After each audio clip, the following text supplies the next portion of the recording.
Bienvenidos a Eureka Podcast. Yo soy Carlos Gutiérrez y me encanta conversar con personas llenas de inspiración, estrategia y liderazgo. Acompáñame a descubrir y comprender sus soluciones prácticas y repentinas a problemas previamente incomprensibles. Hola, ¿qué tal? ¿Cómo están? Bienvenidos a una emisión especial de Eureka Podcast. En esta ocasión estamos celebrando ya 3 años de este espacio y vamos a invertir los papeles en esta ocasión porque a un servidor le ha tocado hacer las entrevistas desde hace 3 años hasta el día de hoy, episodio 1 al 99, y hoy vamos a hacerlo al revés. Entonces vamos a presentar a nuestro invitado, que además es el padrino de Eureka Podcast y quien el día de hoy va a dirigir la entrevista. ¿Cómo estás, amigo? Bienvenido a este espacio. Gracias. Pues bueno, hoy vamos a tomar la pauta. Pediste y con todo gusto vamos a hacer esta intervención en esta ocasión especial. Así que, pues vamos a iniciar el Eureka Podcast número 100, con todo el gusto de tener ahora como invitado a Carlos Gutiérrez, creador de Eureka Podcast, y que en esta noche promete compartirnos datos interesantes de su vida, de lo que es y de lo que piensa hacer en un futuro. ¿Cómo estás, Carlos? Bienvenido, buenas noches a tu espacio. Ahora sí, literal, a tu espacio. Me siento un poco extraño estar del otro lado. A pesar de que hemos compartido otros espacios tú y yo, no es lo mismo ser el titular que en este caso estar a ras de cancha jugando el partido. Muy bien, muchas gracias. Sí, no, pues para que veas lo que se siente, porque tú sí ya tuviste que hacer eso previamente con tu servidor. Pero bueno, pues esta noche, antes que otra cosa, felicitarte. 100 no es fácil, son horas invertidas, horas que a veces se tiene que dejar un poco el descanso, horas que a veces dudas si continuar o no continuar. Pero vamos a iniciar, y la primera pregunta en esta noche me gustaría pues abordar cómo fue Carlos en su infancia, qué era Carlos en la infancia. Interesante pregunta, y pocas veces recuerda uno ese lugar feliz. Yo en la infancia fui el cuarto de mis hermanos. Tengo 2 hermanas mayores, un hermano que me sigue, con quien me llevo una diferencia de 4 años, y a mí me tocó ser el más pequeño de la familia. La infancia puedo decir que fue muy bonita, muy enriquecedora, muy consentido. Fui un niño muy consentido, pero curiosamente fui consentido por mis hermanos. Ok, Mi mamá trabajaba mucho todo el tiempo. Había tal vez poca interacción materna, de juego con mamá, pero había exceso de cariño y exceso de gusto por el estar con mis hermanos y compartir con ellos. ese niño que soñaba, y no soñaba de manera literal al dormir, sino cuáles eran sus sueños en ese momento. Me gustaba mucho jugar de manera independiente, de manera individual. De pequeño coleccionaba figuras, de estas figuritas pequeñas que, bueno, no sé si siga todavía estas cajitas o estos insumos donde podías obtener figurillas de caricaturas. En aquellos años me acuerdo que siempre en casa había como esa buena voluntad de parte de mis hermanos, de mi mamá, de comprarme la cajita Sonrix.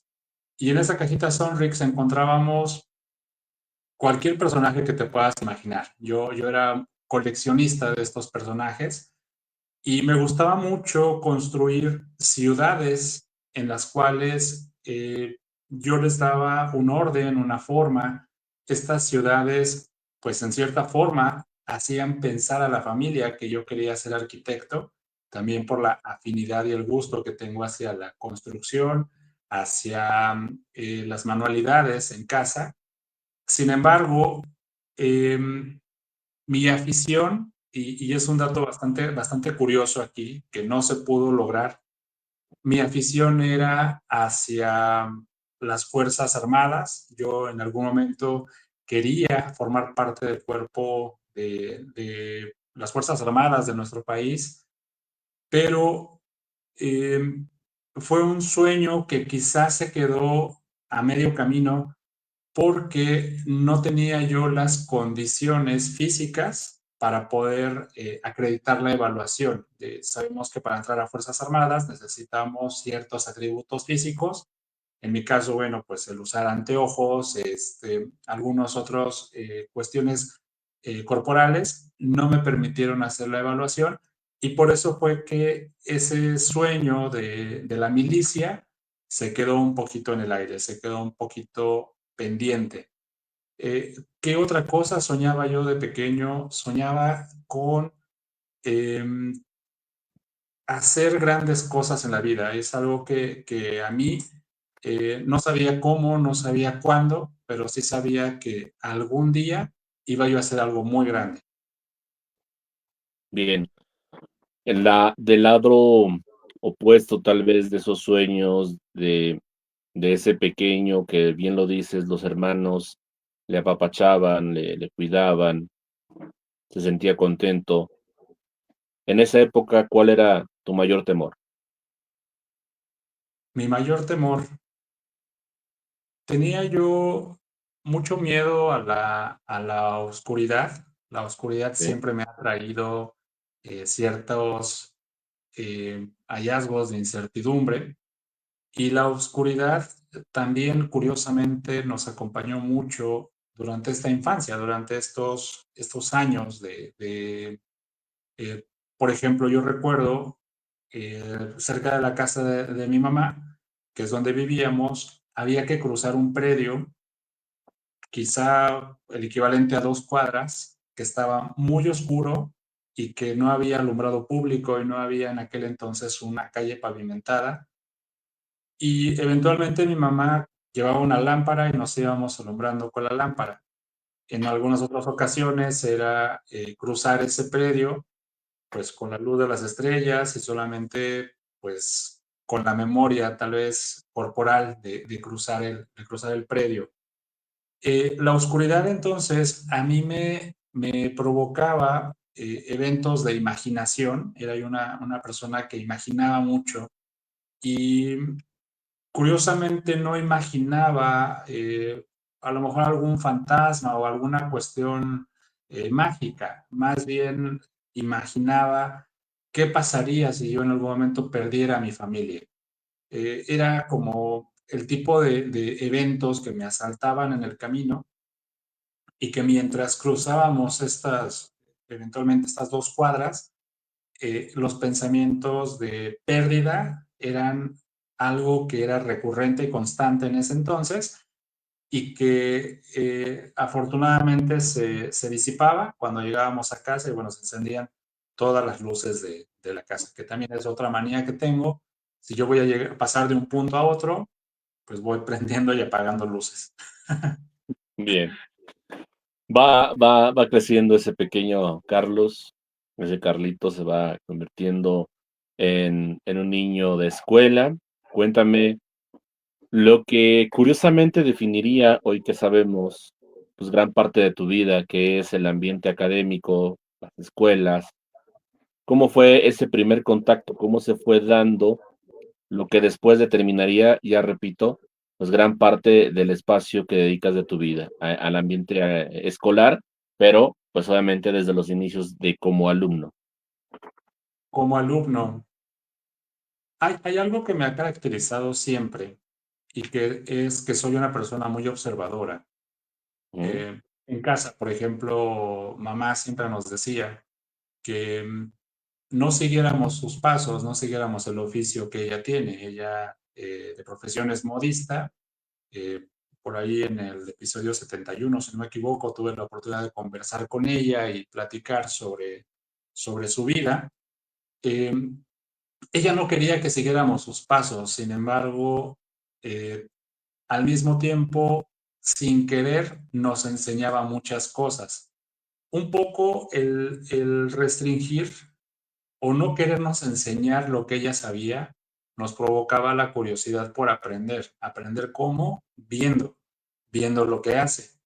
En este sentido, yo siempre fui una persona muy observador y más allá de recordar mis compañeros de clase o las actividades que hacíamos en la edad temprana, yo recuerdo mucho las actitudes de mis maestros, recuerdo mucho qué es lo que hacían para podernos enseñar y también recuerdo en cierta forma la admiración que ellos causaban en mí. El hecho de que una persona pudiera pararse frente a un grupo, hablar de manera fluida y ordenada en sus ideas, para mí era una máxima. ¿Y por qué lo digo? En cierta medida, a mí me costaba mucho trabajo exponer en una clase. Era un pánico total, pánico escénico le llaman, el que a mí me escogieran para pasar a exponer, a hacer una exposición. Yo era del típico compañero del equipo que podía saturarse de trabajo haciendo el trabajo de los demás, podía cooperar para el material, podía hacer cosas menos exponer. Participar lo mismo, me costaba mucho trabajo. No tenía yo como tanto, ¿cómo puedo decir? Tanta seguridad o tanta confianza en mí o en lo que yo pudiese decir. ¿Y por qué sucedía? Porque era yo muy selecto respecto de mis opiniones o respecto de lo que yo quería transmitir. Un poco de autoexigencia, quizá. Y si yo no tenía algo relevante que decir, prefería no decir nada, por esta misma condición de la admiración y el respeto que le tenía a los catedráticos. ¿Algún momento, digamos, tal vez iniciando por ahí primaria, tal vez secundaria, pensaste que estarías del otro lado como docente? En la primaria o secundaria no. Eh, quizá, quizá el gusto por la docencia, y ni siquiera era la docencia en sí, el gusto por la enseñanza lo adquiero directamente en la universidad, tal vez a mediados de la universidad. Hasta la formación básica, la formación inicial, no tenía yo una definición clara acerca de cuál era el rumbo que yo iba a seguir. En algún momento mencionaba, ¿no? Yo quería participar de las Fuerzas Armadas, posteriormente quise incursionar en el mundo del derecho, de la abogacía, quería yo pues verme involucrado en situaciones que tuvieran que ver con la justicia, la sociedad, esta cultura judicial, ¿no? Si queremos verlo de alguna manera, me causaba mucha admiración eso. Y cuando entro a la universidad, precisamente por azares del destino, hay un momento curioso en mi vida que sucede entre la secundaria, la preparatoria y obviamente la universidad. Cuando yo estoy cursando la secundaria, en este núcleo de ser un poco aislado, ser un poco tímido, ser un poco temeroso, tal vez decía yo, de participar o de expresarme, un buen amigo, se llama Freddy, me invita al movimiento de los Boy Scouts. Curiosamente, en ese lugar encuentro un espacio donde puedo eh, conocer lo que es el liderazgo. Yo no tenía claridad respecto de lo que era el liderazgo. Encuentro un espacio donde hay equidad, donde hay principios, donde es el símil de lo que pudiera ser la formación militar, porque estos chicos, los Boy Scouts, en su creación, con Baden-Powell, que es el fundador, fueron jóvenes que intervinieron en la Primera Guerra Mundial y que eran un frente de batalla no armado, pero sí estratégico de asalto. Entonces, esta educación neomilitar o neomilitarizada me fue dando apertura, me fue permitiendo conexiones, fui siendo cada vez más social Y uno de los dirigentes de este movimiento, que trabajaba para la Universidad Autónoma del Estado de Hidalgo, me dio la noticia, no sé, tal vez vio algo en mí, me dio la noticia de que se iba a abrir la carrera de psicología en la Autónoma y me dijo, ¿por qué no aplicas para la carrera? Yo estaba empecinado en querer estudiar Derecho. Se abre esta nueva posibilidad. Esta nueva posibilidad era algo que no tenía yo para nada en mis planes. Incluso, pues he de decir que cursé la carrera, la materia de psicología en la prepa, no me fue nada bien. Por ahí tuve un confrontamiento con el catedrático, que en paz descanse hoy en día. Eh, pero ya dentro de la carrera, mi primera opción era ser psicólogo clínico. Posteriormente, no opto por esa vía, sino más bien opto por la vía de psicología organizacional.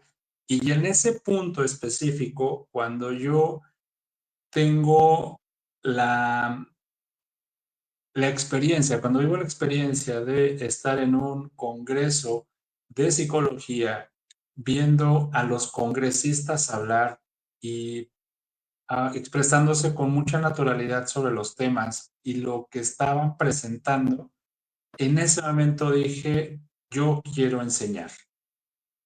No específicamente, repito, no específicamente era quiero enseñar en un aula. Más bien, yo solamente sabía que quería enseñar, que quería transmitir mis conocimientos o lo que yo pudiese adquirir en la vida. Claro.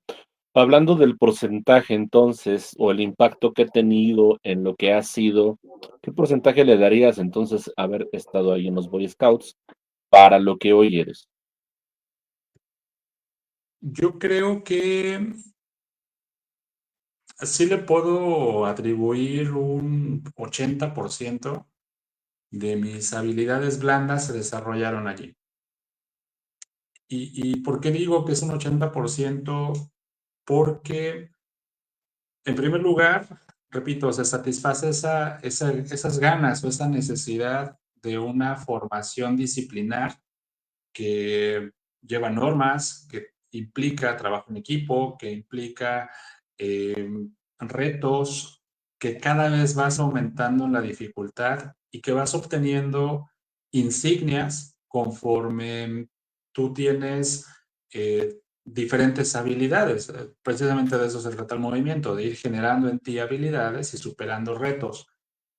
Eh, Como tal, dentro del movimiento yo no ocupé algún cargo de mayor importancia que ser un integrante de la tropa. Hay cargos, hay jerarquías dentro del movimiento.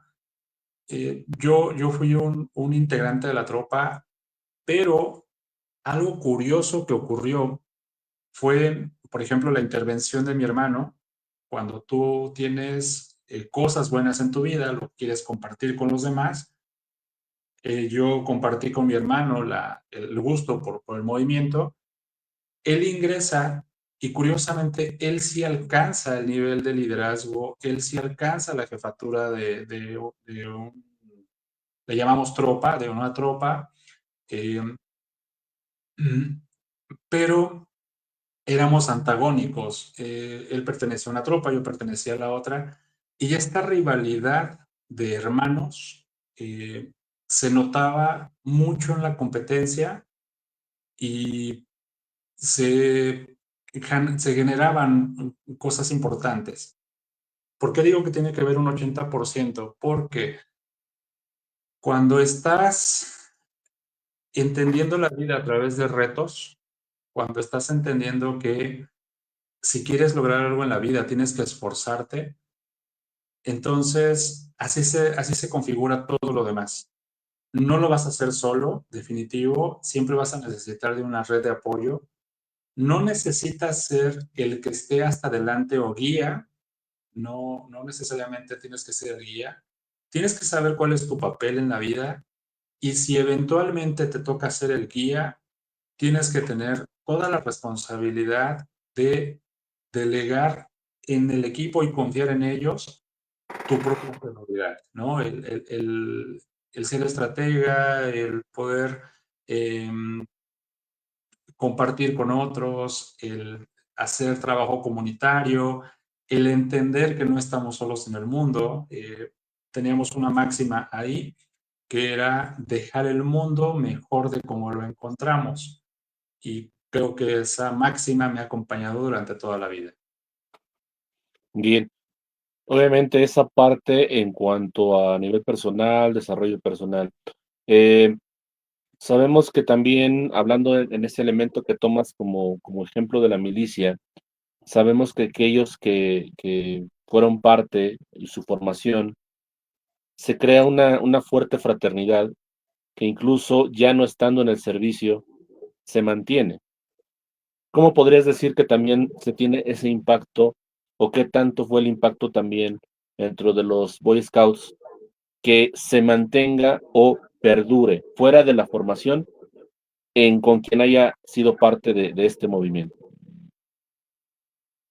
Hay ciertos símbolos o ciertas formas en cómo nos identificamos. Dentro del movimiento se va generando una hermandad.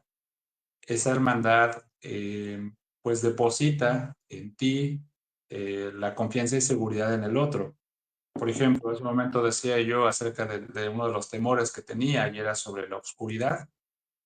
Curiosamente, cuando obtuve mi pañoleta, el pañuelo que te distingue, que ya eres parte de la tropa, me hicieron algo que se llama prueba de valor y la prueba de valor consistía en una noche de relatos en un campamento, relatos obviamente terroríficos. Después te pedían que avanzaras con una vela pequeña durante un sendero. Aparentemente te iban acompañando los demás integrantes de la tropa, ibas adelante. Me recuerdo mucho que así fue. Y de repente volteo y ya no hay nadie de ninguno de mis compañeros de la tropa, pero la instrucción era muy precisa, tenías que avanzar hasta terminar. Eventualmente también se apaga la vela, me quedo completamente a oscuras, sigo avanzando y van sucediendo eventos, obviamente con la intención de espantarte, sientes que alguien te agarra una pierna, sientes que eh, hay alguien más ahí, pero estás tan concentrado en llegar al final y cruzar la meta, eh, los miedos pasan a un segundo término. Al final logré la pañoleta.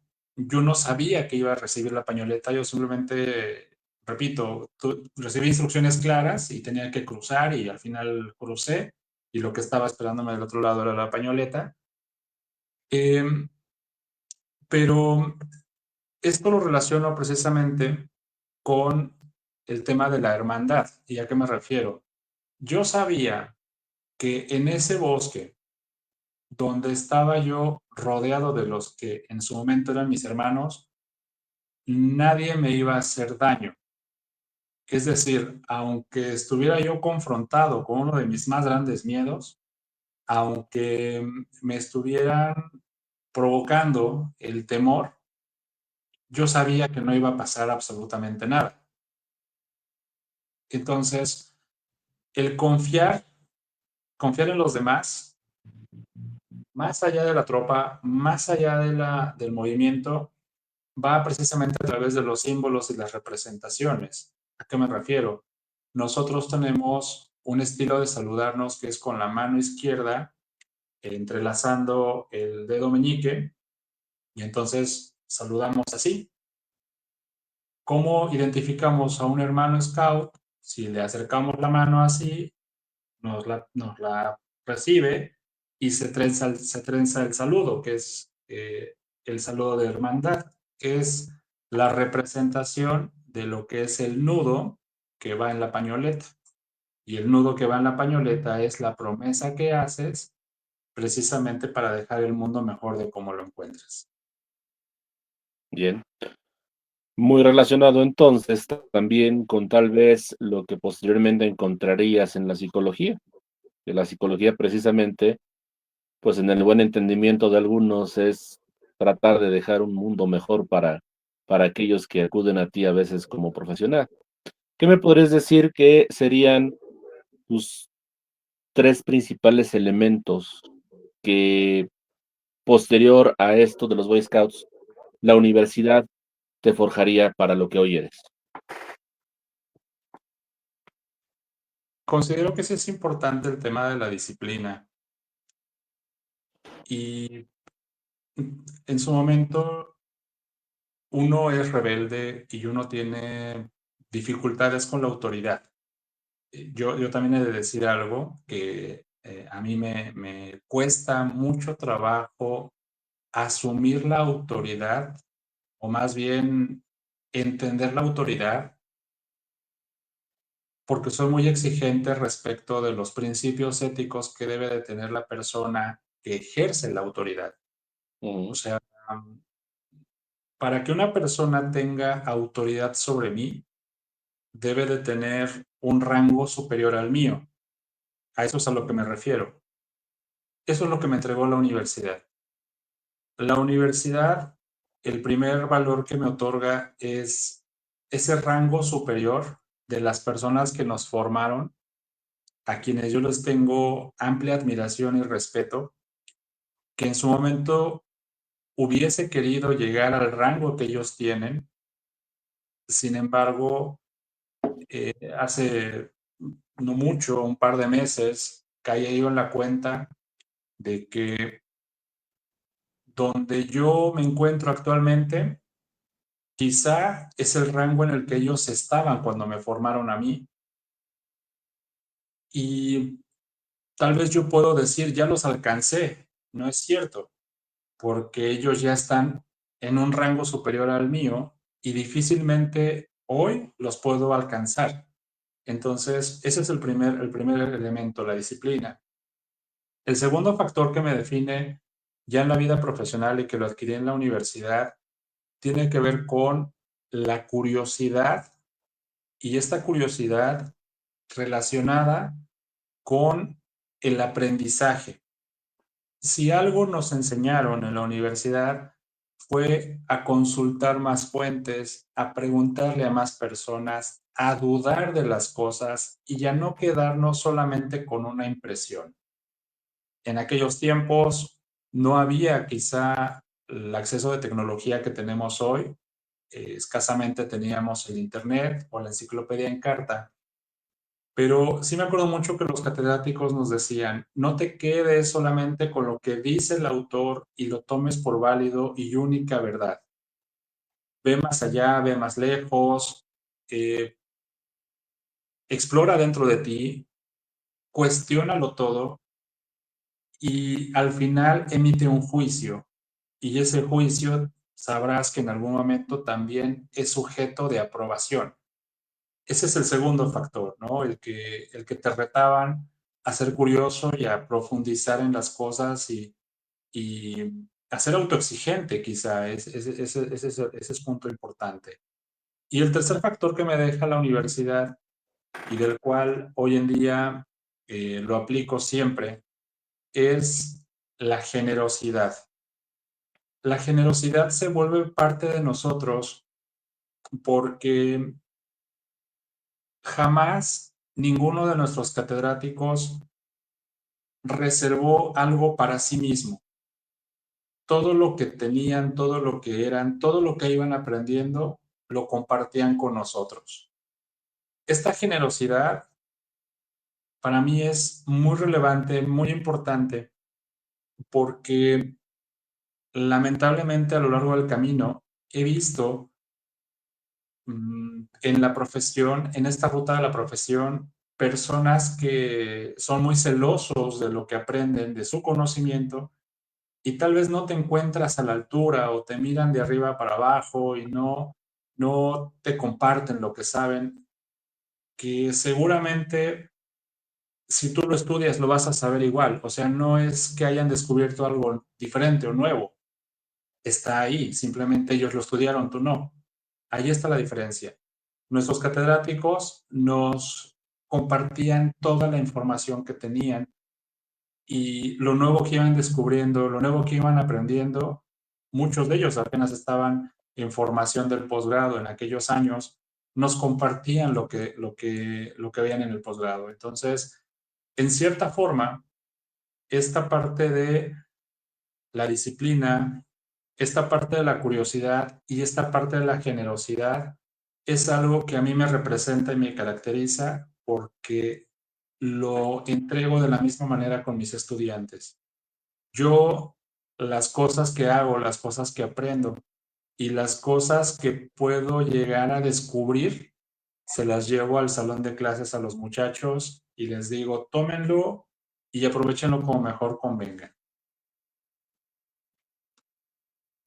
Ahora bien, vamos a una pregunta que pareciera ser difícil. La realidad es que no es difícil.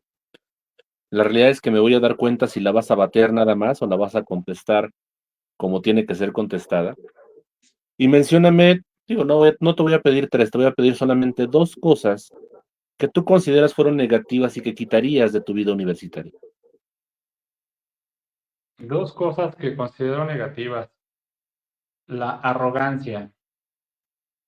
Definitivo, lo decía yo hace un momento respecto a la rebeldía y lo que uno considera que son estructuras de autoridad para ti que puedes aprovechar o descartar.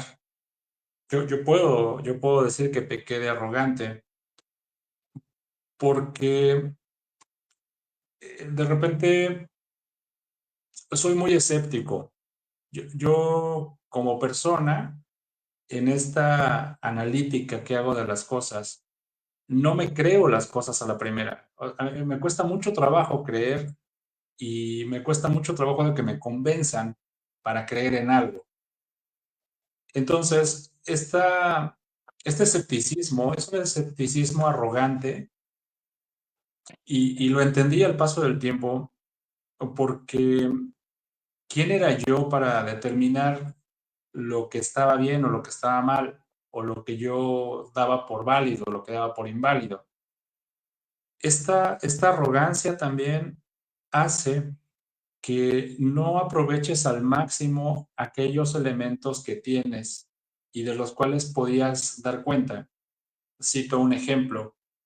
Cuando concluyo la universidad y pasaron unos años, no recuerdo cuántos, recuerdo que me encontré en una encrucijada y dentro de esa encrucijada busqué acercarme a los catedráticos, en específico puedo hablar de uno que es amigo tuyo, muy cercano, actualmente ya hicimos las paces, el doctor Sergio, y me acerqué con él y le dije, oiga maestro, tengo este planteamiento, ¿qué me puede usted dar como referencia? Volteó y me dijo, Carlos, sin ánimo de ofender, ¿cuánto me vas a pagar por mi asesoría? Pensé que estaba de broma porque es una persona bromista. A lo mejor sí lo dijo de broma. No, nunca supe si lo dijo en broma o en serio. Pero lo que siguió después de esa anécdota fue, cuando tú eras estudiante, podías preguntarme lo que querías. No lo hiciste. Si hoy necesitas una pregunta mía, una pregunta donde yo te doy respuesta, necesitas pagar la asesoría. No me dijo más. Recuerdo que me molesté, me ofendí. Repito, nuevamente, la arrogancia, pero tiene sentido, causa mucho sentido.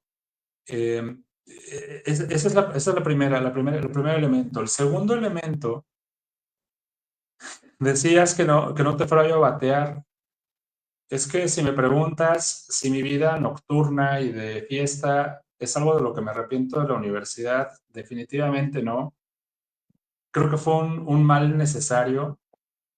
Eh, tal vez, tal vez sí me dio un poquito el cargo de conciencia cuando quise aplicar para una beca de un posgrado y no alcanzaba el promedio porque pues mi promedio no fue el mejor y hoy en día sabemos que un número no te define, pero sí para una beca, pero no, como tal, esa vida nocturna, esa vida de desenfreno, no me genera sentimientos negativos y le voy a decir por qué, y es un ejemplo que he citado en otras ocasiones. En su momento, dentro de esta contraste en mi personalidad, ¿no? El ser lo que podemos entender como el universitario popular de la universidad, en este contraste, yo me acuerdo que en la vida de foráneo uno llegaba con los recursos limitados, no tenías una cartera abierta para poder hacer muchas cosas.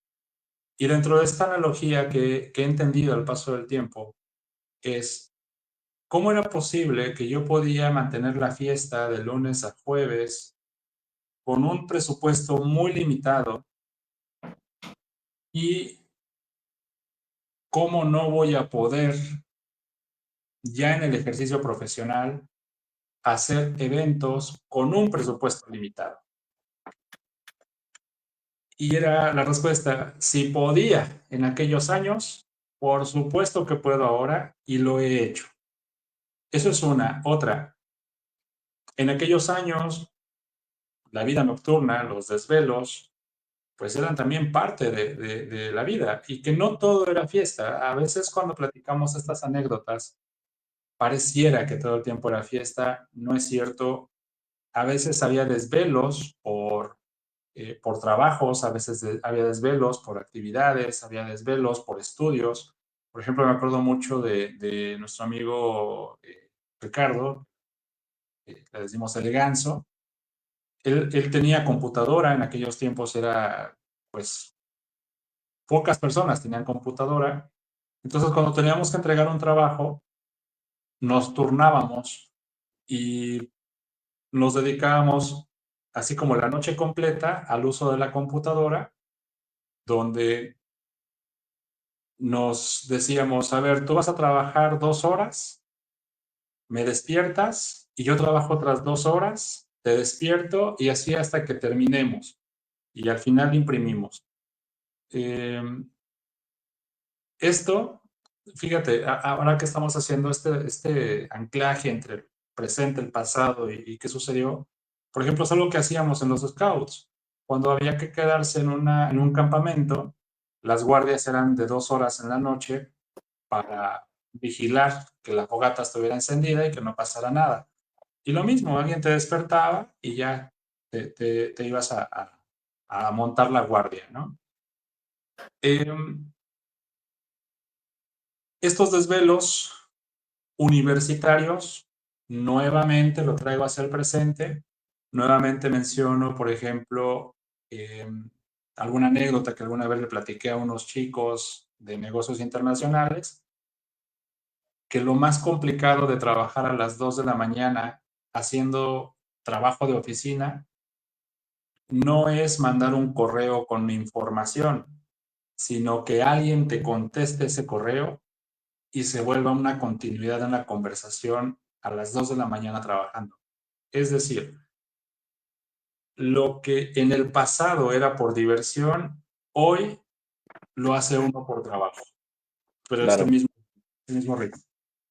Ahora vamos a este punto, porque interesante, mi amigo desvió el segundo elemento que quitaría de su vida universitaria o punto negativo. Nos contestó el primero, que era la arrogancia, y coincido.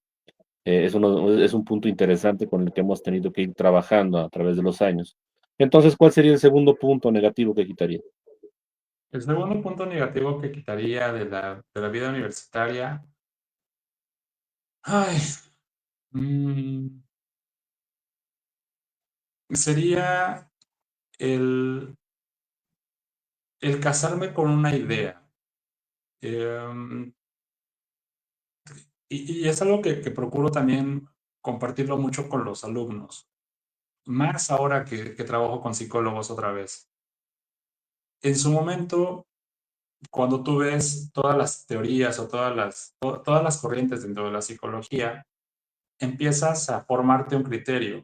Ese criterio que te formas, pues es limitado en tanto que para ti lo estás descubriendo y para ti se convierte en algo, pues, que es como una verdad única. Por más que nos insistieron nuestros catedráticos acerca del eclecticismo, siempre había una tendencia y esa tendencia te limitaba de otras tantas oportunidades. En este sentido, ser obstinado de decir, me voy a ir por esta ruta, solamente voy a manejar esta tendencia y voy a desacreditar las demás. Al paso del tiempo lo entendí junto con la madurez y tú me lo hiciste saber precisamente cuando te preguntaba yo en uno de esos momentos de reflexión, eh, ¿por qué me causaba tanto sentido la teoría psicoanalítica, por ejemplo, ¿no? Y me decías, bueno, es que eso se llama madurez. O sea, ya hoy, en este momento de tu vida, la teoría psicoanalítica te llama la atención, pero porque ya la entiendes. Y tal vez en aquel entonces, que era yo más apegado al conductismo, eh, pues no lo veía con tanta practicidad, ¿no? Lo veía como algo más efímero. Eh, ah, Eso es importante. El que sea uno parcialmente o que tenga una atención selectiva, te va privando de la riqueza de la diversidad. Bien, bien, bien. Definitivamente, dos puntos muy bien respondidos esa parte. Y hoy definitivamente también estamos en un formato diferente, ¿no? Es 100 programas de Eureka Podcast. Hoy lo estoy robando un poco el estilo a algo que trabajan en Latinos. No sé si has visto ese tipo de entrevistas. Pero bueno, continúo porque pues también obviamente viene otra etapa interesante, una etapa en la cual sumas a la vida académica, pero también a la vida académica, no solamente como docente, sino como líder y al frente de instituciones. ¿Qué me puedes mencionar que dentro de eso que todavía continúa y no dudo que va a continuar todavía por bastante tiempo, sea lo más importante que te ha hecho cambiar a ti como persona? El estar en esos lugares, el estar al frente de una institución o de instituciones, ¿cómo te ha cambiado como persona? Y sobre todo, ¿cómo has cambiado tú con las personas? Bien, regresando al punto donde yo específicamente no tenía en el plan de vida dar clase. Originalmente, cuando yo entro a este ámbito,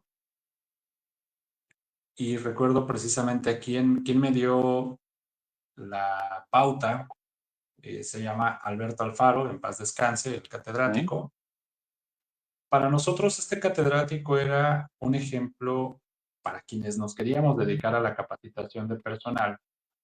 Era un ejemplo de el cliché del consultor.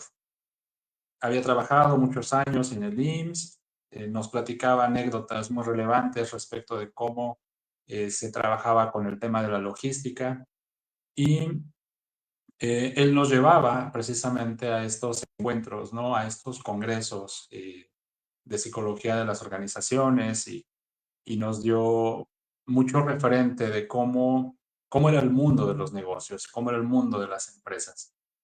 Eh, Me acuerdo mucho que esa era mi tirada. Si me preguntas, a lo mejor por poner el referente más, que me viene más a la mano, yo qué quería hacer cuando terminara la carrera, yo quería ser Miguel Ángel Cornejo, así de sencillo. Yo quería ser un conferencista motivacional, dedicarme a dar conferencias y hoy andar de speaker por el mundo, viajando y entrenando personal. Esa era la tirada. Entonces, Alberto Alfaro me dijo alguna vez que los consultores necesitan horas de vuelo como los pilotos. ¿Y cómo vas a obtener estas horas de vuelo? Y él hablaba de 10,000 horas de vuelo. ¿Cómo vas a obtener tus 10,000 horas de vuelo? Dando clase. De esa manera, si tú eres catedrático, vas a poder obtener las 10,000 horas de vuelo que necesitas para poder dedicarte a la consultoría. De lo contrario, no lo vas a lograr. Viendo entonces sus palabras, o a lo mejor entendiendo lo que yo entendí, eh, curiosamente, cuando termino la carrera, después de estar desempleado 3 meses, por voluntad, no porque no hubiese oportunidades, más bien yo no busqué oportunidades. Incluso la oportunidad me llegó vía telefónica de, tenemos un trabajo para ti, te presentas el lunes. Mi primer trabajo fue como terapeuta. Yo no tenía una formación específica de terapeuta, sin embargo, eh, afortunadamente las bases que nos dieron en la universidad nos permitió tener este primer encuentro. Después, mi hermana ya trabajaba en una institución educativa. En esa institución educativa, ella tenía excelente relación con las dueñas y por recomendación de mi hermana es que me incluyen dentro de la plantilla docente para esta universidad.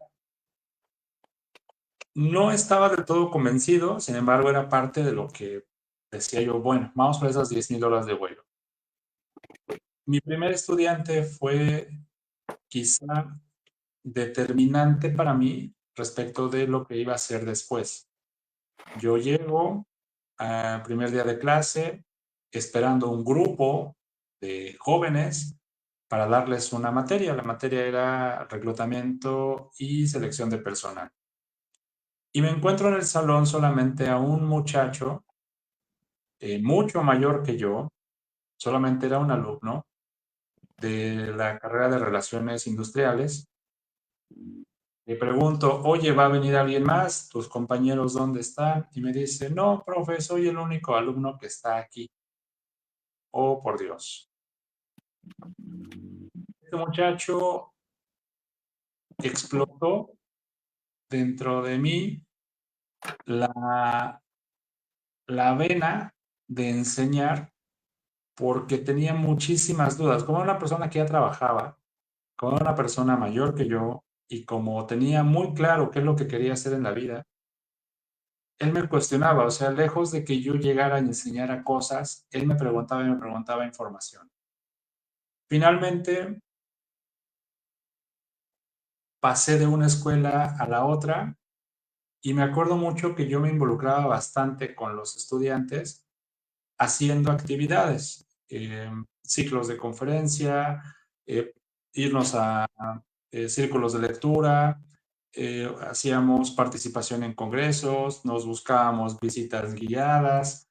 Era yo como del profe inquieto, el tipo de profe inquieto que da todo por sus estudiantes y le gusta mucho esta parte. Eh, Eventualmente voy migrando de una carrera a otra, despegándome de los psicólogos. Los psicólogos eh, tenemos una peculiaridad y es que creo que la arrogancia es un mal de psicólogos. Eh, Poco a poco dejó de combinar conmigo, me empecé a llevar mejor con los pedagogos, me empecé a llevar mejor con los abogados, eh, con los administradores encontré como mi punto de equilibrio. En algún momento trabajé con chicos de prepa, encontré mi lugar y me estacioné con los chicos de negocios internacionales y los chicos de administración y gestión de pymes. Ahí es donde encontré mi lugar feliz y dije, ok, ahí soy. Estando allí, me invitan a dar clases a posgrado, yo tenía un posgrado. Veo el posgrado como esta oportunidad de entrenar, ¿no? Yo sigo con la idea, ¿no? Vamos a entrenar gente. Incluso durante todo este periodo, estoy hablando de aproximadamente, han de haber sido como 6 o 7 años, ¿no? De este bagaje de clases, diferentes niveles. Me invitan a una dirección de preparatoria y mi respuesta automática, así fue automática, fue no, no, gracias, no quiero. Porque no me quería encerrar en una oficina, porque quedarme dentro de un evento administrativo representaba abandonar mi sueño de ser consultor. Y cabe señalar que además estaba yo cumpliendo el objetivo porque ya estaba yo dentro de una firma de consultoría y ya estaba yo empezando a viajar, ¿no? Para empezar a dar ciertos cursos. Entonces yo dije, no, no, no quiero. Me convencieron, porque fue así, me dieron un periodo de 2 meses para pensarlo, eventualmente me fueron enviando información y después me dijeron, te vamos a acompañar. Esa fue la palabra clave. Cuando me dijeron, te vamos a acompañar en el proceso, algo cambió dentro de mí, crucé la barrera, empecé en la gestión administrativa y a partir de ese momento y hasta el día de hoy, eso sucedió en el 2012. A partir de ese momento y hasta el día de hoy, afortunadamente la carrera en gestión administrativa ha ido en un orden ascendente. Ya conociendo los niveles de prepa, los niveles de educación superior, posgrado. Hoy estoy probando también con educación básica o combinando más bien educación básica, educación media superior, educación superior, posgrado. Estoy haciendo ese mix y en efecto, o sea, una cosa llevó a la otra. Bien, vamos a la parte ya de casi el cierre de este Eureka 100. Y decía yo que cuando se me hace la invitación, y yo digo, agradezco porque en efecto estuve en el programa número 1, hoy me haces la invitación en este ejercicio. Dije, bueno, hoy lo quiero hacer como el programa Tragaluz, porque cuando he compartido infinidad de programas con mi amigo, tenía yo que buscar un estilo un poco diferente, porque si no nos poníamos a charlar y hoy no, hoy el centro eras tú, poder compartir un poco de eso.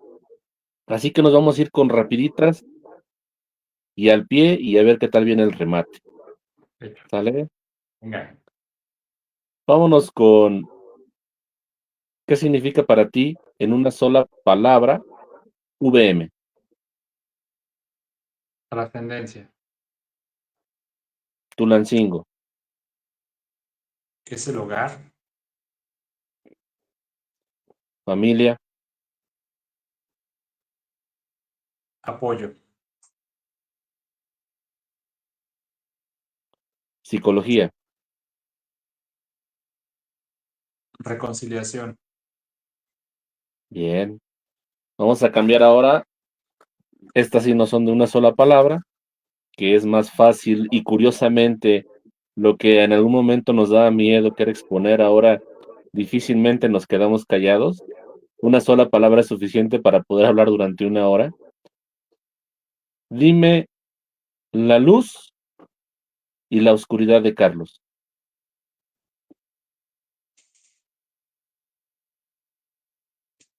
Mira, podemos hablar de la oscuridad primero y en la oscuridad está la autoexigencia. Al ser una persona que le ha costado mucho trabajo tener lo que ha tenido y que ha ido contra la corriente muchas veces y en otras tantas sin expectativa, mi nivel de autoexigencia es alto. Es curioso y tal vez contrasta con lo que algunas personas conocieron de mí en el pasado. Sobre todo, hablábamos hace un momento de la parte de la fiesta y lo relajado que parezco.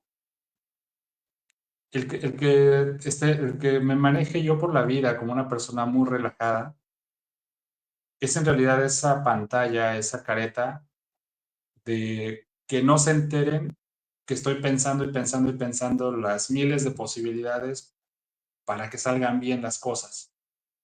¿Eso por qué? Porque conectando lo que hablábamos al principio, un niño consentido no es un niño al que regañan. Y si lo regañan, entonces se siente. En mi aspecto personal, aspecto profesional también, no me gusta cometer errores, no me gusta que me regañen, porque si me regañan me siento.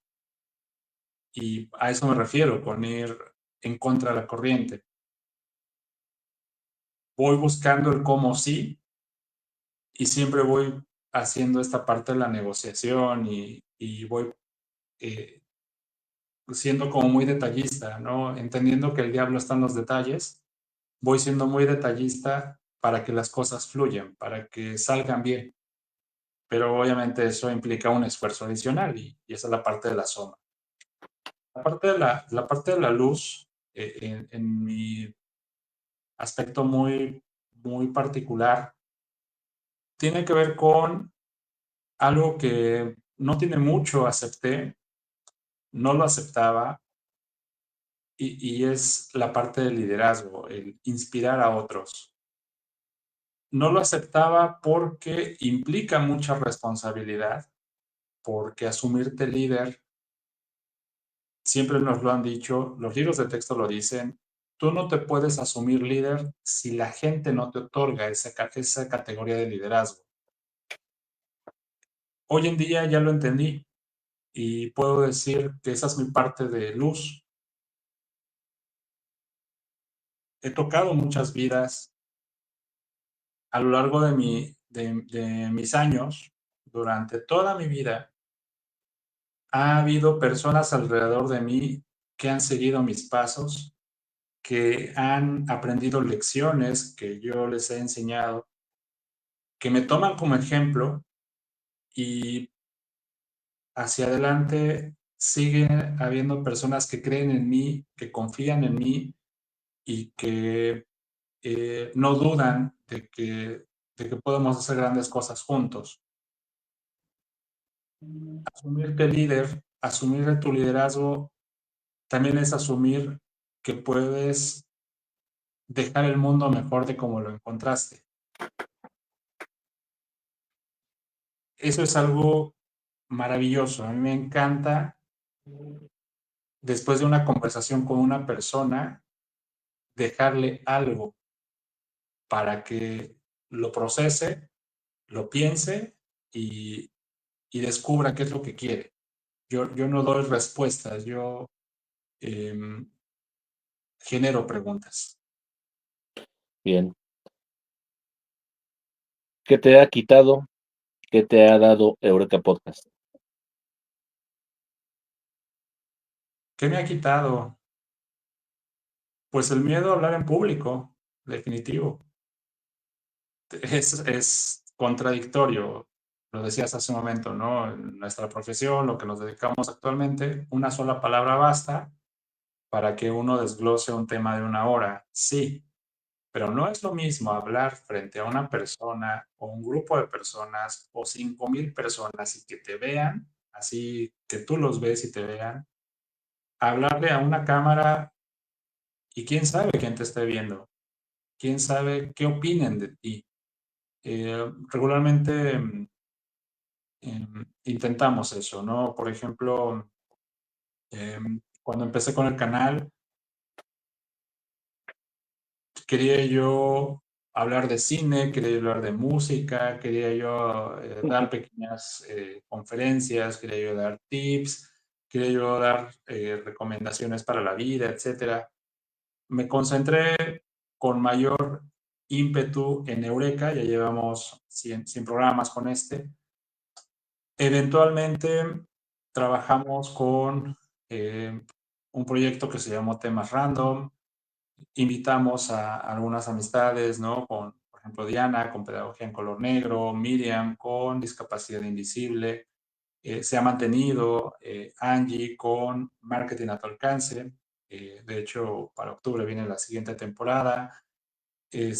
Por ahí mis niños estuvieron con un espacio de entrevistas, ¿no? En Eurekids. También estuvieron lanzando sus noches de leyendas. Vamos, recientemente lanzamos Euretip, ya le cambiamos el nombre, ahora se llama Kintsugi. Lanzamos también por allí Shenshin. No sé qué venga, pero seguramente lo que venga es parte de esta fluidez, ¿no? De lo que me ha quitado Eureka, ¿no? O sea, ¿qué me quitó? Repito, el miedo de hablar en público. Hoy en día me puedo grabar en la calle. Todavía estoy luchando contra el ruido, que no me distraiga el ruido, pero ya no me da pena hablar y que la gente me vea y que estoy hablando. Eso es uno. ¿Qué me ha dado? ¿Qué me ha dado? Muchas satisfacciones, muchas satisfacciones. Y en algún momento lo he comentado acerca de la monetización del contenido. Monetizar el contenido, yo pensaba que monetizar el contenido era que el canal te pague, que recibes regalías, que los patrocinadores se acercan y te vuelves influencer, ¿no? Como tanto se dice. No, bueno, eso no ha sucedido, no sabemos si sucederá, ya veremos si sucede, qué decisiones tomamos, pero no se ha monetizado el canal desde ahí.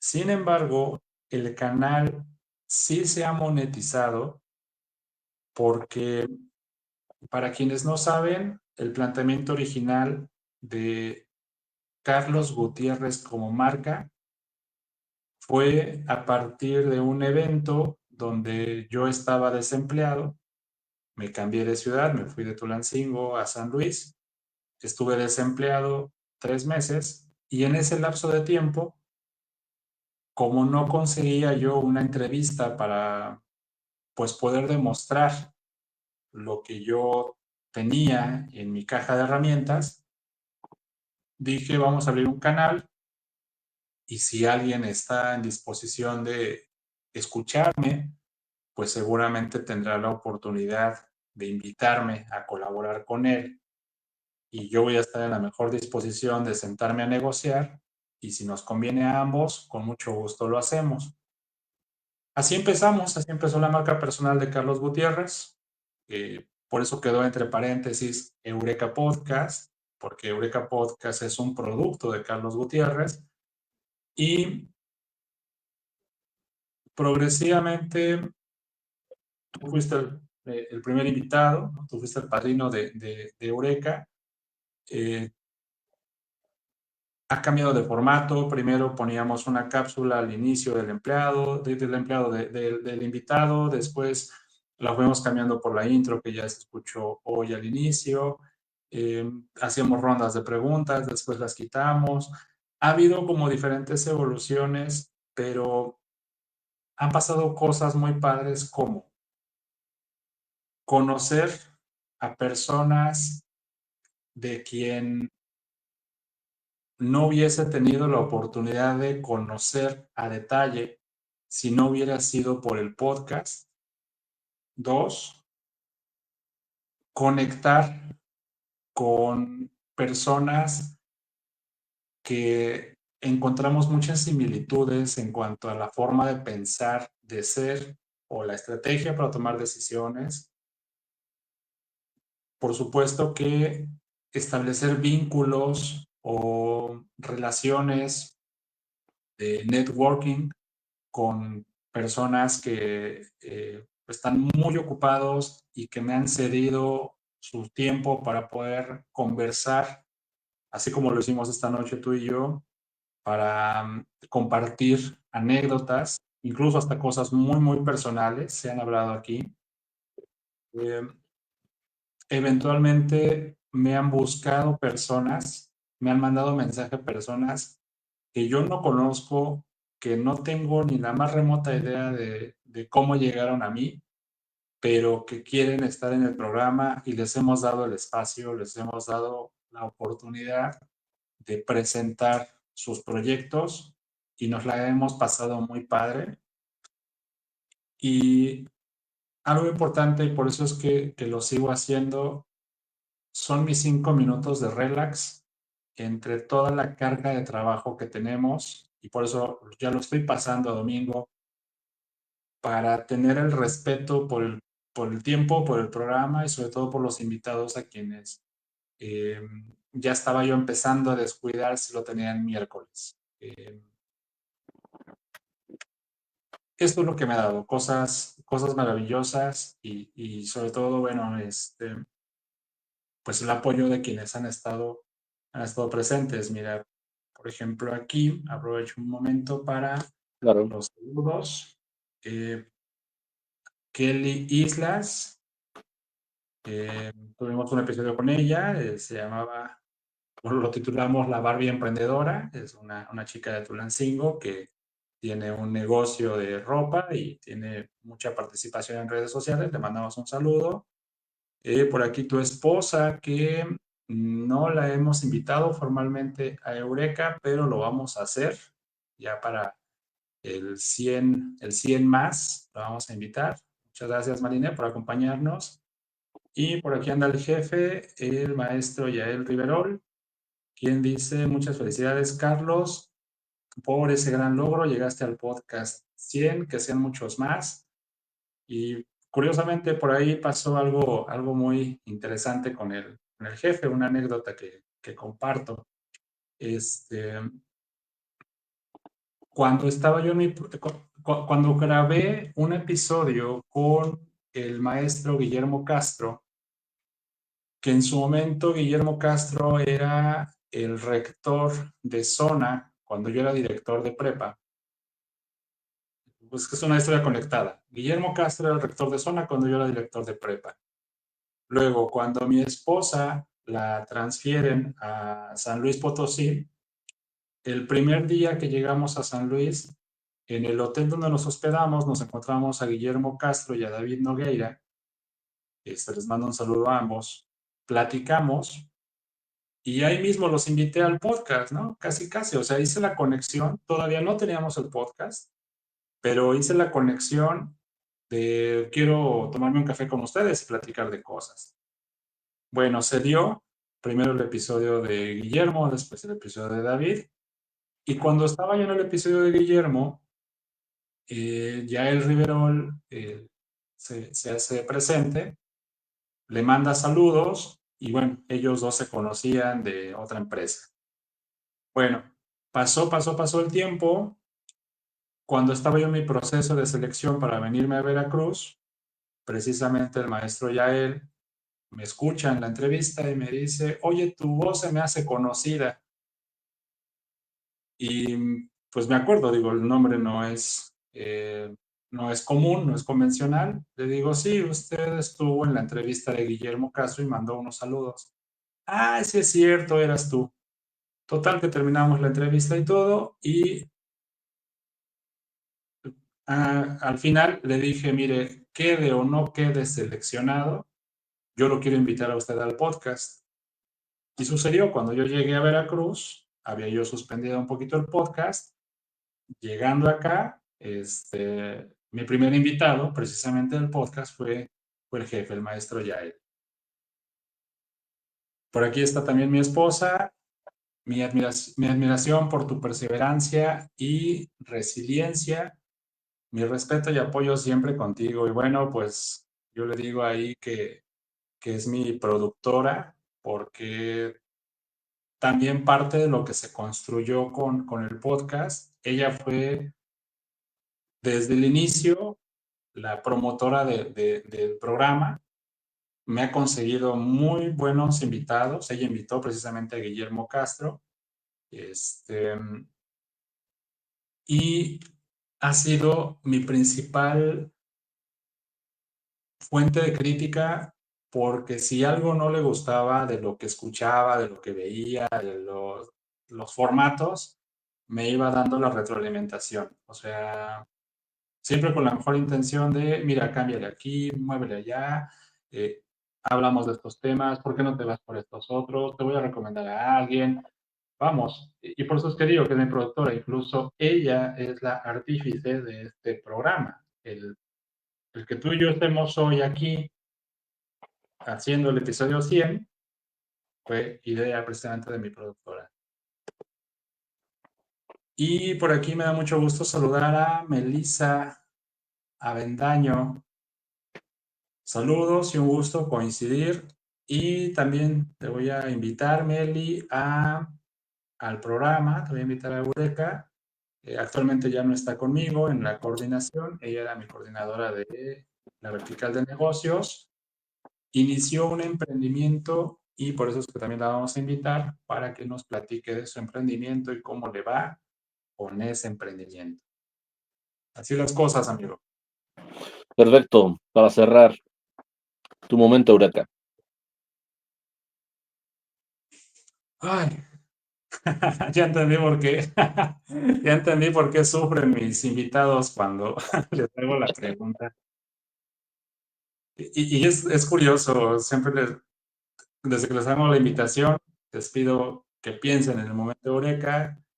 Muchos de ellos me han dicho que llegaron con una idea y después, cuando se fueron, este, pues ya tenían otra, ¿no? O sea, o la cambiaron en el trayecto. ¿Cuál ha sido mi momento Eureka?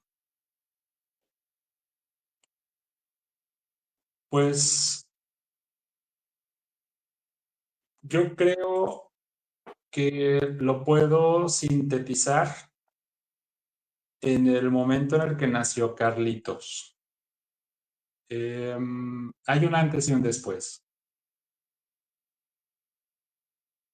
Cuando nació Carlitos o cuando iban a nacer Carlitos, sucedió que íbamos rumbo al hospital y de repente iba yo cantando esos cánticos eclesiásticos de esas canciones que se cantan en los coros de iglesia.